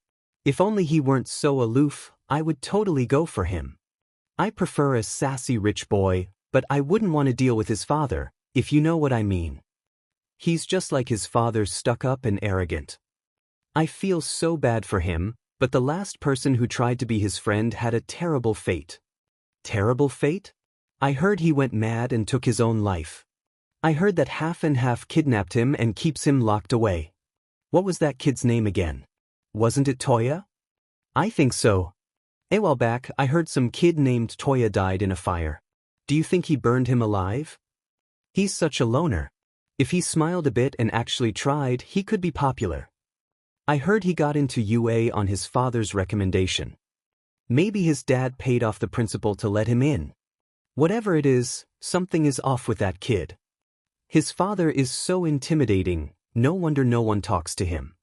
Shoto could hear everything they were saying, but he seemed unfazed. Deku observed him throughout the day, noting that even the teachers appeared wary of him. For the most part, people ignored him, but there were always whispers behind his back. Deku felt a deep sense of sadness as he watched Shoto all day. No one spoke to him, and he didn't engage with anyone either. At one point during lunch, a girl dropped her phone as Shoto walked by. Before she could pick it up, he bent down, retrieved it, and handed it to her. "Here, you dropped this," he said softly. She hesitated before responding, "Thanks," quickly taking her phone and walking away. After she left, Shoto sighed audibly and continued toward the lunch line. Later, a group of boys nearby made fun of Shoto within earshot, but he remained stoic. Eventually, the school day came to an end, and most students began to leave. Shoto was among them, starting his long walk home. Fortunately for him, Endeavor was on an overnight mission, so there would be no training that day. As Shoto walked, Deku followed closely behind. The sun began to set, casting shadows over the path. Deku felt a wave of pity for Shoto. His home life was dreadful, he had no friends, and everyone seemed afraid of him. His life was a tragedy, masked only by the fact that his father was the number 2 hero. Suddenly, a sound broke the silence, a sharp clang, like metal striking metal. Deku stopped and stared in the direction of the sound, but Shoto just kept walking as if he hadn't heard it. There it was again. And again. But as Deku stayed stationary, The sound seemed to follow the half-and-half boy. Clang. Deku hopped onto a rooftop and started toward the clang. The noise grew louder as Deku got closer. Clang. He paused, looking over the edge of a roof into a small alley. Standing there, peeking around the corner, was a man in large metal boots. The boots had jet-like features on the back, and every time he took a step, they clanked together. Darn boots. They're not making this any easier. First, I was assigned to kidnap someone only to find out it's the son of the number 2 hero. And then I have to test drive these infernal boots, he grumbled. Deku thought, kidnapping? Does he mean Todoroki? Deku watched as the man crept closer to Todoroki, getting within arm's reach. Once he was close enough, the man grabbed Todoroki's arm tightly and pulled him closer, covering his mouth with a white cloth. The man quickly moved his hand from Todoroki's arm to around his middle, pinning his arms to his sides. The sudden action left Todoroki in a momentary state of shock, but he quickly recovered and began to struggle against the man's grasp. The cloth was laced with a substance that began to take effect, making Todoroki's eyes grow heavy. In a last-ditch effort to free himself, he activated his ice quirk, but just as he did, he felt a sharp sting in his left arm. He looked down to see a syringe filled with a thick yellow substance. The syringe emptied into his bloodstream, causing his whole arm to go limp. He couldn't move it, let alone use his quirk. Time was running out, and he needed a plan, or he would be in serious trouble. Just as his eyes were about to close completely, he felt the man's grip loosen. He managed to run, but exhaustion overtook him, and as the man slowly let go, Todoroki collapsed to the ground, struggling to stay awake. Just before he lost consciousness, he saw a greenish figure stoop down in front of him. He couldn't open his eyes enough to see who it was. Was he safe?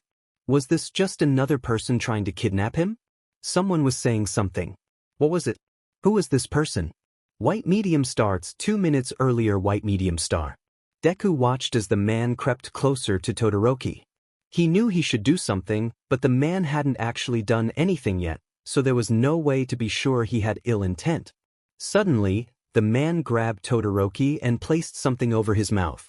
What do I do? What do I do? What do I do? The man injected something into Todoroki's arm, and Deku watched in horror as his arm went limp. Just as Todoroki was about to fall asleep, Deku jumped down from the roof and struck the man in the back of the neck, causing him to fall unconscious. Did I just do that? I just knocked someone out. I didn't know I could do that. So cool. Oh wait, I need to make sure Todoroki is okay. He bent down in front of the boy who was now lying on the ground. Are you okay? Hello. Todoroki? And with that, the half-and-half boy was unconscious. A few hours had passed, and Todoroki lay unconscious on his living room couch. With a slight groan, he opened one eye. What happened? How did I get home? Shoto shifted his gaze to his right and saw a green and black shadow zipping out the door. Wait! He tried to lift his arm but realized with a start that he was unable to. The figure completely left his train of thought as he began to panic. Why can't I move my left arm? His right arm worked fine, but his left was numb and limp. As he continued to try and move it, he felt the blood start to circulate, slowly regaining control. After a minute of stretching it out, a thought crossed his mind. Had the substance affected his quirk? He raised his right arm and tested his ice quirk. It was a bit harder than normal, but for the most part, it worked fine. Should he try his fire? He needed to know if he was still able to use it. Was it worth breaking his promise? Just as he was about to make a decision, he remembered the shadow he had seen and quickly turned his head in that direction. His eyes scanned the room, but there was no sign of anyone. The only person there was himself. Shoto mentally scolded himself for forgetting about it when he noticed the issue with his arm. He slowly sat up, stretching his arm and flexing his fingers. He stood up to leave the room but caught a glimpse of something high up in a tree. It looked like a person, but it was too dark to see much. Todoroki stopped and stared at the shape, squinting to get a better look. As if on cue, the figure jumped onto a higher branch and disappeared into the dark. Who was that? I'm too tired to deal with this. I'm going to bed. Shoto turned back around and left the room, heading for his bed. Deku hopped from tree to tree until he reached the bustling city. Normally, the moon would be the only source of light at this hour, but in a city like Mizudafu, Japan, the lights were always on. If you didn't know any better, you would think it was day with all the lights and people. Deku jumped onto the closest roof and quickly found an abandoned alleyway to jump down into. Once he landed, he took off his claw-like gloves and his mask. He had put his villain costume on when night originally fell to blend into the dark more. But he needed to change back into civilian clothes if he wanted to walk on the open street. With night having fallen, more heroes were patrolling the streets, making it too dangerous to run on rooftops. After a few minutes, Deku finished changing into his regular clothes, which he had stored in his bag earlier. He waited for the perfect moment to sneak into the crowd without a hero noticing him. Fortunately, it didn't take long. In just a few seconds, he was walking the open streets, completely inconspicuous. As time passed, Deku was getting closer to the hideout when he spotted a familiar face Bakugo. He was standing just a few feet away, leaning against a wall and looking at his phone. Damn it! He can't see me. He'll recognize me instantly. I need to find a way around him. Slowly but surely, Deku walked to the other side of the street, trying to keep his head down. Suddenly, there was a loud crash and everyone froze. People began to turn toward the sound, only to see a 10-foot-tall villain destroying a building. Panic erupted, and people started running, grabbing their children and fleeing in the opposite direction. Unfortunately, Deku was caught in the crowd and swept away by the current of people, bumping into others as he struggled to see what was happening. Just as he was about to fall and get trampled, someone grabbed him and lifted him out of the crowd. "You all right there, kid? I would hate for you to have been crushed by the crowd." Now Deku was being held high above the city, and he could see the people stampeding below. What who? Fun fact, Deku was afraid of heights, not the heights themselves, but the lack of control over how high he went or when he would come down. He was terrified and started kicking his legs, trying to get back to the ground. "Put me down! Put me down!" "Whoa, kid, stop flailing like that." The person holding Deku lost his grip due to his squirming, and Deku began to fall. The one thing Deku hated more than heights was falling from them. He plummeted closer to the street, nearly landing on a young woman carrying her baby. But just before he hit the ground, something snagged the back of his shirt and stopped his fall. He was slowly lifted again, but not as high this time. "You can't be squirming like that, kid. You could have gotten hurt, but luckily I was here." A man with shaggy blonde hair, combed back out of his face and wearing a black and tan hero suit, was flying in front of him, using his gigantic red wings to keep him aloft. "You're the number 3 hero, Hawks. So you've heard of me. Glad to see my reputation precedes me." Deku was gently lowered to a sidewalk, out of danger from the crowds. "Sorry about flipping out. I kind of don't like heights." "No problem, kid. I understand that not everyone is used to being 100 feet in the air. Thanks for the help, though. Glad I could help. See you around." Then Hawks took a big push of his wings and soared through the air. Bakugo's POV. What the hell? Did that person just fall from the sky? Luckily, Hawks caught him. He looks a little familiar. I can't get a good look at his face, though. Minute. End of POV. Deku took a moment to breathe deeply and calm his racing heart. After regaining his composure, he looked around, focusing on locating the spiky-haired blonde. His head snapped from side to side, scanning the busy street in front of him. To his relief, there was no sign of the explosive teen. But just as he was about to sigh in relief, someone abruptly placed a hand on his shoulder, causing Deku to jump. "But why the hell were you falling from the sky?" Deku recognized that voice instantly. It was the exact person he was trying to avoid, Bakugo. He couldn't move. If he turned around, Bakugo would see him. And if he ran, the boy would surely follow him. He needed a plan, and fast. "Hey, extra, are you deaf or something?" Bakugo started pulling on Deku's shoulder, trying to turn him around, but Deku didn't budge or say anything. He kept his head down, avoiding Bakugo's gaze. Crap. This is bad. If he sees my face, he'll surely recognize me, and I don't want him getting mixed up with the League. Suddenly, there was another crash, and both boys snapped their heads in the direction of the sound. It was hard to see over the crowd, but it looked like a building had been snapped in half, the top dangling precariously. Both teens had forgotten about the villain attack and were now in serious danger. Most of the people had evacuated, but there were still plenty of people running around, and the heroes were spread thin. Deku had a plan. It was risky and could easily get them both killed, but it was the best he had. He ran. Deku started sprinting toward the villain, quickly followed by Baku. "Hey, idiot! What the hell do you think you're doing? You're gonna get yourself killed." Deku kept running. But Bakugo sped up, closing the distance between them. He began using his explosions to propel himself forward, now within arm's reach of Deku. He grabbed Deku's arm, yanking it back, causing the green-haired boy to spin around and face his pursuer. Izuku! Bakugo froze, but this was his main mistake. His hesitation gave Deku the opportunity to wriggle his arm free. As soon as he was free, he dashed toward the disaster site where the villain was still rampaging. The area was ablaze, and debris littered the ground. Bakugo was now hot on his tail, determined to catch his friend. Deku reached the building that had been split in half and accidentally ran too close, standing directly under the top half that was still precariously dangling. A few screams echoed around the destruction, and even more came from inside the severed building. People were trapped inside the upper half of the severed building, unable to escape.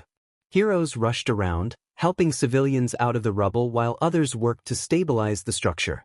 The few walls and cables still connecting the top and bottom began to snap and crumble, threatening to bring the upper half crashing down on Deku. The green-haired boy heard the ominous sounds of breaking cables and looked up. He saw the walls giving way, and panic surged through him. He started to run but suddenly froze. A woman lay beneath a heavy boulder, surrounded by flames. Deku couldn't move, his mind racing with memories of his mother trapped in a similar situation. The fire seemed to close in on him, its flickering light mesmerizing. Everything around him began to spin, reality blurring. Is Izuku alive? What is he doing? Is he crazy for running into a danger zone? Bakugo thought as he sprinted toward his friend. Izuku! He shouted, urgency in his voice. Get out of the way! The building is falling. Deku didn't respond, lost in his thoughts. Move! Bakugo yelled, finally close enough to see the dazed expression on Deku's face as he stared at a piece of the building. Get out of the way! Bakugo urged, desperation rising in his voice. Dust and debris filled the air as pieces of the building crumbled around them. Just before Bakugo could be struck by a large shard of glass, a hero swooped in and pulled him to safety. He offered no resistance, staring blankly into the distance as he was carried away from the chaos. Bakugo was set down behind yellow tape at the edge of the battle zone, still in shock from what he had witnessed. His childhood friend had gone missing, and just as he had found him, a building had collapsed. The hero who had saved him began to scold him for being reckless enough to run toward the falling structure. Bakugo tried to explain that he was chasing his friend, but the hero dismissed his concerns, claiming it was a lost cause. This infuriated Bakugo. The fact that a hero had seen an innocent civilian running into danger and chose not to intervene was maddening. Listen here, I'm the hero. I make the decisions on who can be saved, and if I had gone after him, all three of us would be dead. This way, only one more person dies. I reduce the death toll by 2. You should be thanking me. The world needs me alive. I'm a hero, so show some respect, the hero shouted. Bakugo trembled with anger. Respect? Why should I respect you? You let someone die. You're no hero, you're a fraud. You saved yourself over a child's life. People behind the tape began to listen in, and as they heard what the hero had done, they grew almost as angry as Bakugo. They started shouting at the so-called hero, creating a scene. The hero retaliated, hurling insults at the crowd, most of which were directed at Bakugo. Shut up, all of you. So what if I left that kid under the building? It was justified. And even if you tell anyone, no one will believe you. I'm a well-respected hero. Not anymore, you're not, someone in the crowd retorted. Another hero, Backdraft, overheard the commotion and approached the scene. The first hero turned to face his superior. Mr. Backdraft, sir. He began, but was cut off as Backdraft sprayed him in the face with water. I heard what you said. You left a child under the building just to save yourself? It's our job as heroes to save people, no matter what. Even if it costs us our lives. I'm deeply disappointed, and you should feel ashamed. I will see to it that your hero license is revoked, Backdraft declared. Wait, please sir, give me another chance. I'll do better next time, the hero pleaded. When it comes to heroes, there are no second chances. Someone died because of your selfishness, and I will not let that go unpunished. Backdraft turned to Bakugo, placing a hand on his shoulder. He crouched down to meet Bakugo's gaze. From what I understand, you knew the victim, right? Yes. He was my best friend, Bakugo replied softly. Backdraft stood up and faced the hero again. He removed his hand from Bakugo's shoulder and ruffled his hair. You owe this young boy everything. You cost him his friend's life, and you must take personal responsibility for this. You need to apologize to him right now. You owe him more than just an apology, but it's all you can give. I'm deeply sorry for my actions today, the hero said through gritted teeth, clearly angry. Good. Now I want you to head to my agency and drop off your hero suit and gear, Backdraft instructed. As Backdraft turned to leave, Bakugo thought the situation was over, but suddenly he felt a punch collide with his cheek. The hero had struck him. You fool! You just got me fired. Now you're going to pay, he shouted, swinging again, but Bakugo dodged. What the hell, man? You did this to yourself. Don't blame me, Bakugo exclaimed. The man attempted to kick Bakugo, but Bakugo caught his foot and twisted it, causing the hero to cry out in pain. The crowd surged forward, tackling the man to the ground. Some held him down while others shouted at him. Bakugo stood back, watching the chaos unfold. Unbeknownst to anyone, a local news reporter and his cameraman were filming everything live on television. Backdraft, hearing the commotion, turned to see the crowd tackling his former apprentice. He shook his head, not intending to intervene. Sorry, man, but you brought this on yourself, he said with a shrug as he walked away. Back at the League of Villains base, everyone was horrified. They had been watching the news coverage of the villain attack downtown. They all stared at the TV in shock as a small green figure ran beneath the collapsing building, witnessing the devastation. No one spoke or moved. Shigaraki, holding the remote, accidentally disintegrated it due to his shock. A whooshing sound broke the silence, and a panicked voice called out, I have him. I was too slow, so he's badly injured, but if we get him medical attention he should live. Everyone turned to see Kurogiri, hunched over and holding a very injured Deku. Shigaraki rushed behind the bar to grab medical supplies. He started heading for the door, calling back to Kurogiri to follow quickly. They rushed down the hall, turning a few corners as fast as they could, with Kurogiri doing his best to keep Deku stable in his arms. Every few seconds, a faint, dry breath could be heard from the unconscious boy enveloped in the purple mist. Eventually, they reached the medical bay, filled with supplies and tools. Inside stood a tall, lanky man wearing a long white coat. He had heard the group rushing down the hall and was already preparing the station. Quickly, Kurogiri placed Deku on the table. It was clear to anyone that if they didn't act fast, the boy's life was in jeopardy. As the doctor moved around the room, grabbing bandages, needles, and various other items, he began to ask questions. What happened? The doctor inquired. He was almost crushed by a building, but luckily Kurogiri got to him just in time, Shigaraki replied, his voice shaky, revealing his fear. The doctor began examining the boy, checking his arms and legs to assess the extent of his injuries. All right, I need both of you to leave the room. I have to perform a procedure, and anyone who isn't a doctor must step outside. Zuzumi, Ascari. Two young women rushed into the room, both dressed similarly to the doctor. They wore blue LTX gloves and white surgical masks. One had mint green hair styled in two space buns atop her head, her pupils dark green and shaped like plus signs. Deku returned to his room and settled at the small desk tucked away in the corner. He had set up a computer upon his arrival but hadn't used it yet. After sitting down, he reached under the monitor and turned it on. His computer was quite basic, so it took a while to power up. He usually kept it on and only turned off the screen. Once it was ready, he got to work.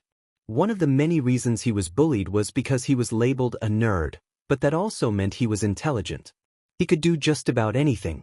The only times he had ever hacked into something were when he was anxious about his tests and wanted to check his grades, which were always perfect.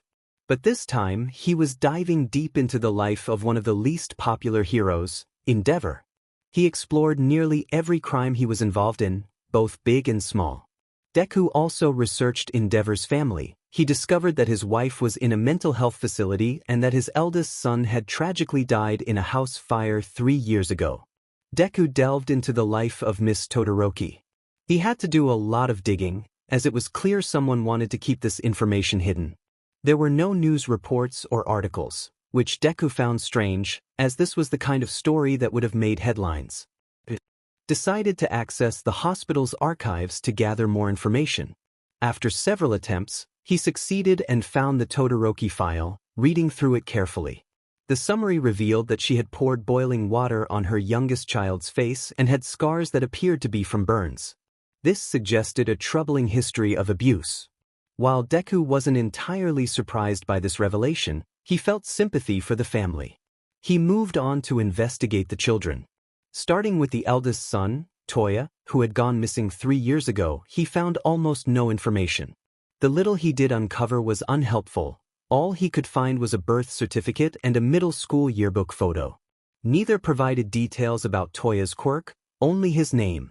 After an hour of dead ends, Deku shifted his focus to the second oldest, Fuyumi Todoroki, their only daughter. There was more information available about her.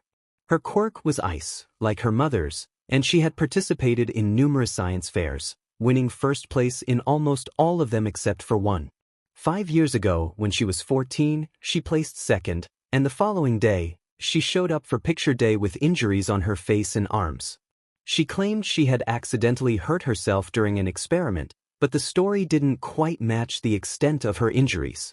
Something was definitely off about this family, beyond the obvious. Next, he looked into Natsu Todoroki, who also had an ice quirk like his mother and sister. He was more private than his sister, maintaining good grades but not participating in any extracurricular activities. He had been invited to join the baseball team due to his impressive skills, but he declined, and no one knew why, especially since he was so talented. Finally, it was time to investigate the youngest son, Shoto. Suddenly, a loud crash echoed as the top half of a nearby building collapsed. Izuku! Deku looked up just in time to see his friend rushing toward him with an outstretched hand, moments before the building hit the ground, obliterating everything beneath it. He shrugged and stood up. He walked over and helped his coworker off the floor. They both made their way to the sinks in the corner, removing their gloves and masks. After disposing of them, they washed their hands. Once they finished, they headed for the door. "I'll give you some time alone," he said, leaving Shigaraki next to his unconscious brother. Kurogiri walked back toward the main room after bringing Shigaraki to see Deku. A meowing sound caught his attention as he entered the room. Turning the corner, Kurogiri saw the rest of the league playing with baby kittens. Twice lay flat on the floor with a kitten sleeping on his chest, while 2 other villains used their hands to playfully wrestle with another small cat. In a corner, Magna sat cross-legged with an orange kitten curled up in her lap, occasionally petting it gently. "What are you doing?" Kurogiri asked. "Help me. If I try to move, she digs her nails into me," Twice exclaimed. "Where did the cats even come from?" Kurogiri inquired, ignoring Twice's plea. "I'm pretty sure they were in Deku's pocket. Aren't they cute?" Magna replied, smiling. Kurogiri sat next to her and began to pet the kitten, which responded by purring contentedly. "I think he likes you," Magna said. "Why would Deku have cats in his pocket?" Kurogiri wondered. Magna shrugged. "He's a strange kid. There are a lot of things we can't explain." "Someone help me!" Twice cried again. "SCK it up, Buttercup," Magna teased. "Not happening." About an hour passed as the group sat in silence, continuing to pet the kittens. "Hey, how's Deku doing? Is he going to make it?" Magna asked. According to the doctor, he should be fine. He's young, so things should heal pretty quickly, Kurogiri reassured her. Are you sure? He looked really bad, Magna replied, concern in her voice. He had a cut on his scalp and head wounds tend to bleed a lot, so most of the blood probably came from there. But you're not wrong, he did have some serious injuries around his torso and multiple broken bones, Kurogiri explained. The kitten lifted its head and meowed a few times before jumping out of Magna's lap and darting out the door into the hallway. The other two kittens followed suit, with the orange one lagging behind slightly but still managing to keep up. Finally! Twice exclaimed. Where are they going? Magna asked, standing up. Magna and Kurogiri rushed after the kittens, and Magna playfully stepped on Twice's stomach as she ran past him. The kittens dashed down the hallway until they reached the door to the med bay. Once there, they began scratching at the door and meowing loudly. What are they doing? Kurogiri wondered aloud. Magna caught up to the kittens and approached the door. I think they want inside. She opened the door, and the cats rushed in, jumping onto Deku's chest as he lay in bed. Kurogiri and Magna were surprised to see that Deku was already awake, but even more surprised by the figure standing next to him. They both dropped into a bow. Hello, sir, they said in unison. The person standing next to Deku was All for One. Deku opened his eyes but quickly shut them again due to the bright light. He attempted to raise an arm to shield his eyes but stopped when a sharp pain shot through it. He winced and hesitated before trying to open his eyes again, this time more slowly, allowing them to adjust. Eventually, he managed to fully open his eyes and surveyed his surroundings, realizing he was lying on a bed in a hospital room or at least a room that looked very similar. Slowly, he turned his head and saw a familiar face in the chair beside him. Is it Shigi? He stammered. Shigaraki turned at the sound of the nickname. He set down the book he had been reading and jumped out of his chair, rushing over to his brother. You're awake. How are you feeling? He asked, concern etched on his face. Deku looked down at himself, noticing that most of his skin was covered in bandages and that he was wearing a hospital gown. As good as you can be, he replied, following up with a short laugh that quickly turned into a groan as a sharp pain shot through his side. Don't strain yourself, Shigaraki cautioned. How am I even here? Deku asked.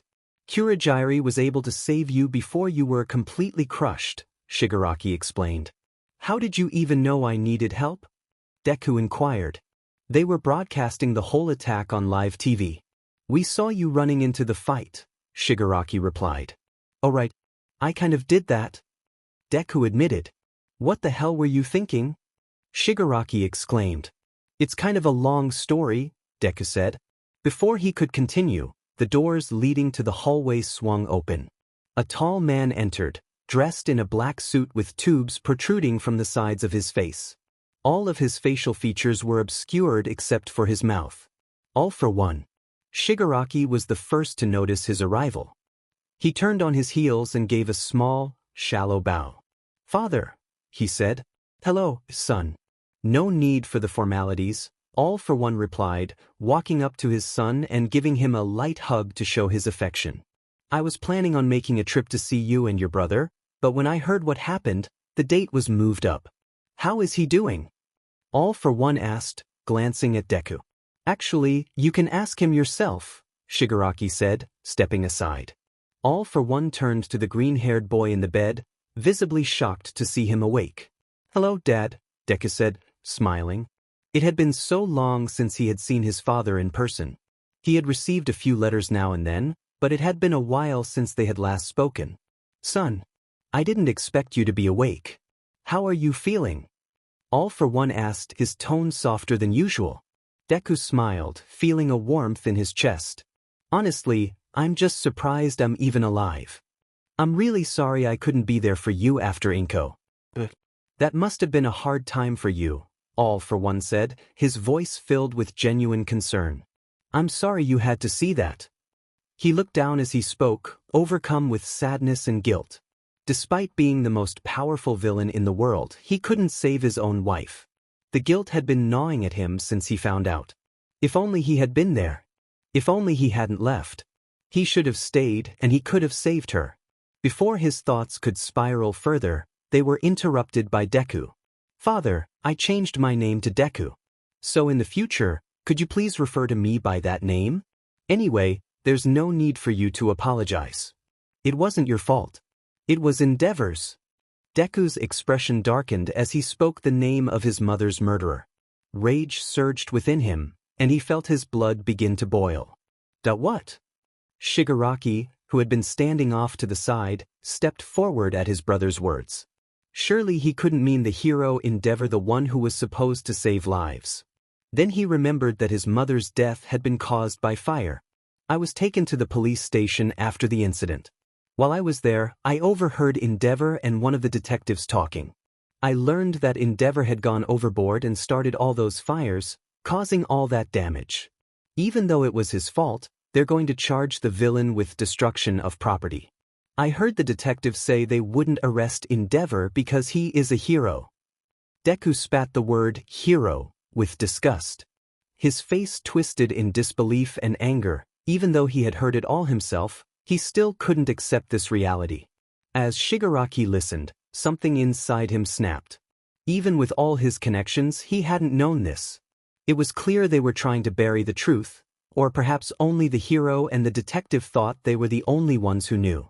We need to tell everyone. This needs to be in the news. The people should know about this.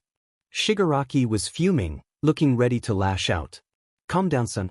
I understand you're angry, and you have every right to be. But we could use this to our advantage. If we release it now without careful planning, it could easily be dismissed as lies or misinformation. It would be in our best interest to wait until we have solid evidence and then release it when he's at his lowest, ensuring he doesn't recover. We can make the public turn against him and use this as a final blow. I'm sure there are other incidents similar to this that we can uncover as well. His voice was dark and mischievous. Anyone who didn't know him would have thought he was calm, but his sons knew he was absolutely furious, just in a different way, which was terrifying. A moment later, the door to the room opened again. Kurogiri and Magna burst in, followed by a small group of kittens. The little cats ran up to where Deku was sitting, and one jumped into his lap, causing him to groan at the sudden impact. The two quickly bowed at the sight of All for One. Hello, sir. Over the next few weeks, All for One, Shigaraki, and Deku, along with the rest of the League of Villains, dug up more dirt on the number 2 hero. They uncovered many other occasions where Endeavor had managed to evade legal consequences for his actions. When will we release all this information? I hate that we just have it sitting here and aren't doing anything. Calm down, Shiggy. We've gone over the plan before, you know when we will release it. Deku picked up his glass of water from the bar, glancing at his brother over the rim as he paced the room. I know. It's just that this is our chance to finally start uprooting the hero society. I wish this would move faster. Calm down. Patience is a virtue. Shigaraki glared at his brother as he continued to pace. The next few days were much the same. Shigaraki was getting restless, and Deku knew it. If this continued, it would not bode well for their plan. One day, after yet another round of pacing, Deku finally got fed up with his brother's attitude and left the room. He threw on a coat and stepped outside for some fresh air, having been cooped up for too long. He walked the streets, enjoying the nice weather and the happy people around him. The enticing smells from various storefronts made him realize he was hungry. He chose a place with a wide range of food options and sat down to eat. As customers came and went, one voice caught his attention. "1 extra spicy noodles, please." The rough, grumpy tone was unmistakable Bakugo. Deku pulled his hood down over his eyes to hide his face. The spiky blonde sat down 2 chairs away from him. Deku didn't feel like dealing with his old friend at the moment, especially since he thought he was dead. Suddenly, an odd whooshing sound made him turn his head, but he couldn't find the source. When he turned back to his food, he froze when he saw Bakugo staring at him, wide-eyed. Izu. He was cut off by a sudden loud explosion and the sounds of screams. The storefront across the street had erupted, and a villain with guns for hands came shooting out. Bakugo quickly stood up, trying to rush at the villain to protect the innocent bystanders. But the villain was too fast, firing wildly. Bakugo closed his eyes, bracing for impact, but it never came. He opened his eyes to the horrifying sight of his green-haired friend standing in front of him, looking weak and hurt. Deku collapsed onto the pavement, his eyes dull. Bakugo quickly fell to his knees, pulling his friend into his lap. "Hey, Izuku. I don't know if it's really you, but you can't leave me. Not again." Bakugo frantically searched for something to save his friend, but there was nothing in sight. No heroes had arrived at the scene yet, and the villain was still on a rampage. He quickly turned his head back down to his friend when he felt a cold hand brush against his cheek. "Because I couldn't." Deku's hand fell to his side, and his eyes lost all their light. Bakugo shook the boy's body, desperately calling for him to wake up. But there was no response. Deku was gone. After the villain was dealt with, Bakugo was sent home to his mother. He recounted the events to her, sharing all the details about Izuku. Shigaraki and the League of Villains soon learned the news, and it shattered Shigaraki deeply. Bakugo grew up to become the #1 hero in his friend's place, determined to fulfill Deku's final wish, to live. The other had dark purple hair that was almost black, tied into a high ponytail that reached her shoulders, and she wore a very tired expression on her face. The girl with green hair dashed to the back of the room and grabbed a gray cart filled with various tools and items on its shelves. She pushed it right next to the table where Deku lay. The doctor had pulled up a wheeled chair, wearing his own mask and gloves. The green-haired girl began connecting tubes and wires to the boy, linking them to a large machine. "No, I'm not just going to leave," shouted one of the girls. "Master Tomera, please, he is trying to save him." "We must listen to his instructions," urged another. "No." A cloud of purple mist enveloped Shigaraki, and both he and Kurogiri vanished. A growing puddle of blood seeped out from under the green-haired boy, and the purple-haired girl desperately tried to clean it up. "Ascari, you should use your quirk, it will make that faster," the doctor suggested. Ascari lifted her head and nodded. She stopped laying down towels and closed her eyes, placing her hands in the puddle. As she inhaled deeply, the blood began to absorb into her hands. With each breath, more blood sank into her skin until there was none left. But it didn't stay that way for long, as more blood slowly replaced it. The doctor worked diligently, stitching up Deku's open wounds, which helped slow the bleeding. Ascari continued to absorb the blood, which seemed to flow endlessly. The green-haired girl, now known as Zuzumi, stood by the doctor, handing him the tools he requested and discarding the bloody bandages. "I need some more penicillin, please," he said. Zuzumi then pressed her hands together, and a green light emanated from her palms. When she separated them, a cluster of pills appeared in her left hand. She quickly handed them to the doctor, who crushed them and placed them in the patient's throat, watching them dissolve. After several hours, the surgery was finally over, and the doctor was stitching up Deku's leg after realigning the bone. Zuzumi and the doctor looked extremely exhausted, as if they could fall asleep at any moment, while Ascari appeared as if she had just consumed a mountain of sugar. "Wow, that was exhilarating. I'm going to go for a run," she exclaimed. With that, she dashed out the door, her whoops echoing down the hall. Ascari's quirk allowed her to absorb things and convert them into energy, leaving her brimming with vitality after taking in all that blood. Zuzumi lay on the floor, feeling as if she had run a marathon. Her quirk enabled her to use her own vitamins and nutrients to create medicine, but for now, she could only produce pills. Shigaraki had seen Ascari sprinting down the halls and burst into the room, looking frantic. "Is it over?" he asked. "Yes. He is going to need lots of rest, and for now, he is unconscious," the doctor replied. Shigaraki approached his brother, watching him closely, his eyes glistening as if he had been crying. "What are his chances?" he asked, his voice trembling. "Pretty good, actually. But if you hadn't brought him here when you did, he probably wouldn't have made it." The end.